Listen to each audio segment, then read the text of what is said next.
లేదు.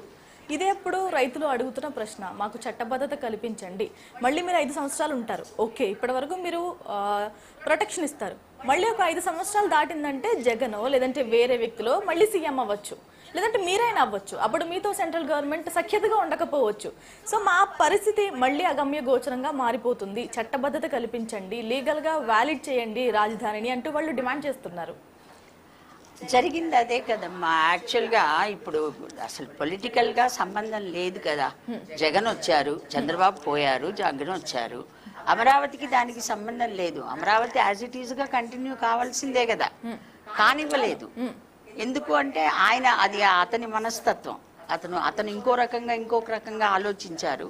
కనీసం కేంద్రం అన్నా ఇలా ఒక లైన్లో మనం వచ్చాం కదా, శంకుస్థాపనలు చేశారు, అన్ని చేసి వెళ్ళారు కాబట్టి యాజ్ ఇట్ ఈజ్ ఇప్పుడు ఇంత స్థలాలు తీసుకున్నాము, వాళ్ళు లాస్ అయ్యారు, these things has to be continued అని వాళ్ళేమీ వీళ్ళని జగన్కి చెప్పలేదు. అది చాలా తప్పు. ఓకే, అది which relation, what the relation and how it go, అది ఏం జరిగింది అన్నది మనకెవరికి అర్థం కాని ఇప్పటికి కూడా అర్థం కాని అది ఒక నర్మ రహస్యం. కానీ ఇప్పుడైనా కూడా ఇప్పుడు ఎన్ని కంపెనీస్ వెళ్ళిపోయినాయి, అన్ని కంపెనీస్ వెళ్ళిపోయినాయి. బాబు గారు కష్టపడి తెచ్చిన కంపెనీస్ అన్ని వెళ్ళిపోయినాయి. ఇప్పుడు మళ్ళీ ఈయన వచ్చారు. ఇప్పుడు ఈయనతో పని ఉంది ప్లస్ పవన్ కళ్యాణ్ గారి ఇది కూడా ఉంది, లేదని నేను అంటలేదు. పవన్ కళ్యాణ్ గారు కూడా ఉంది కాబట్టి ఇటు బీజేపీ వీళ్ళందరూ కూటమిగా కలిసి ఏదో చెయ్యాలని అనుకుంటున్నారు. చాలా ప్రయత్నాలు చేస్తున్నారు. అన్ని రకాలుగా కేంద్రం సహకారం అందిస్తుంది. ఇంకో రకంగా స్థలాలకే కాకుండా డబ్బు కానీ అన్నిటినీ సమకూరుస్తుంది.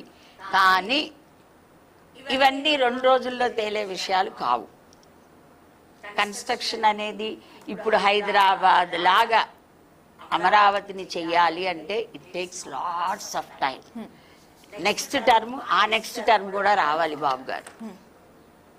అంటే ఇప్పటికి 11 సంవత్సరాలు గడిచిపోయాయి, బైఫర్కేషన్ అయిపోయింది, ఏమీ జరగలేదు.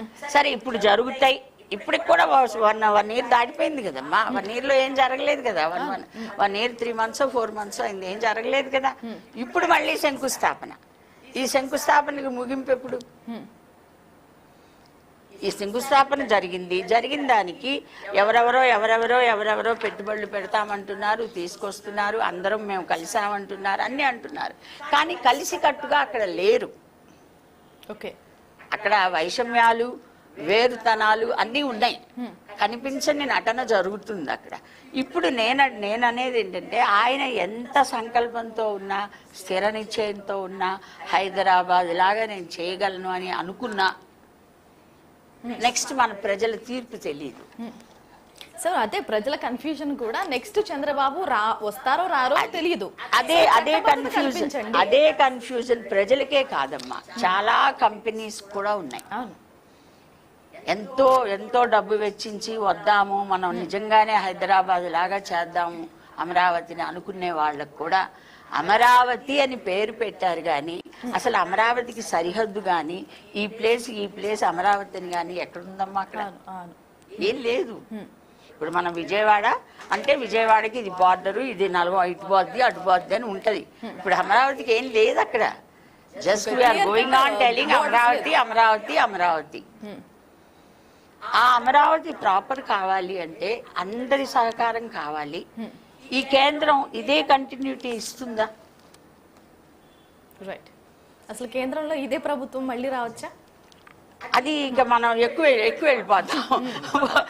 సరే, ఇంకొకటి వచ్చినా ఏదో ఒక సమర్థవంతంగా మా బాబు గారు ఏదో చేసేస్తారండి, బాధలేదు. కానీ ఈ కూటమిలు ఇవన్నీ కాదు, మెయిన్ ప్రజల తీర్పు తెలియదు మనకి.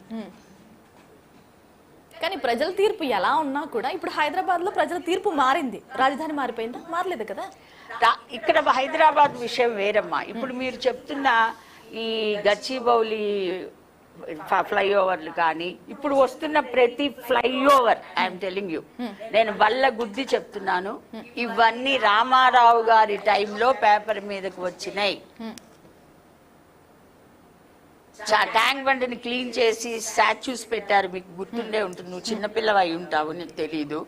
ఆ టైంలోనే ఇలాగ ప్రణాళికలు వచ్చినాయి, ఇక్కడ ఇది పెట్టాలి, అక్కడ మీకు తెలిసి ఉంటుంది అది ఏంటండి, ఇప్పుడు సనత్ నగర్ దగ్గర పట్టాలు ఉండేవి, గుర్తు తెలుసు కదా మీకు, పట్టాలు ఉండేవమ్మా. మనం వెళ్ళాలి అంటే రైలు పట్టాలు ఉండడం వల్ల అక్కడ మేము అందరం ట్రాఫిక్ ఆగాల్సి వచ్చేది. రామారావు గారు రాగానే ఫస్ట్ పేపర్ మీద పెట్టిన ఫ్లైఓవర్స్ ఇవన్నీ. ఆ ఫ్లైఓవర్స్ ని సరే బాబు గారు కంటిన్యూ చేశారు. బాబు గారి తర్వాత కేఎస్ఆర్ ఆల్సో కంటిన్యూడ్ కదమ్మా, చేశారు కదమ్మా. కేసీఆర్ గారు కూడా, కేసీఆర్ గారు, కేటీఆర్, విరోధాలు అవన్నీ పక్కన పెట్టండి, ప్రజలకి కావలసిన వాటిని మాత్రం ఏ రకమైన అభ్యంతరాలు లేకుండా చేశారు కదా, ఉన్నతిని అయితే తీసుకొచ్చారు కదా. అలాగా వైఎస్ఆర్ ఎందుకు చేయలేదు, జగన్ ఎందుకు చేయలేదు? చేస్తుంటే ఇప్పటికి మనకి ఎన్నో జరిగాయి కదా.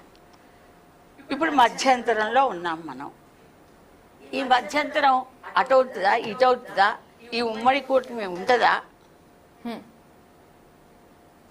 నాకు తెలిసి ప్రపంచంలో ఎక్కడా లేని సమస్య ఇది, చాలా వింత సమస్య. ఎందుకంటే అన్నపూర్ణ, ఆంధ్రప్రదేశ్ అంటే అన్నపూర్ణ అందరికీ అన్నం పెట్టింది.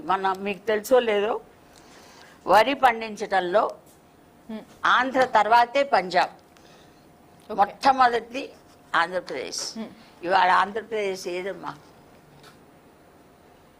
ఎక్కడ ఆంధ్రప్రదేశ్? ఎవరు ఏ ఇండెక్స్ లో అయినా డౌన్ లోనే కనిపిస్తుంది. ప్రతి ఆస్పెక్ట్ లో, ఇది అది అని కాదు, ప్రతి ఆస్పెక్ట్ లో ఒక నిరాశ, ఒక నిస్పృహ మనుషుల్లో. రైట్ అండి.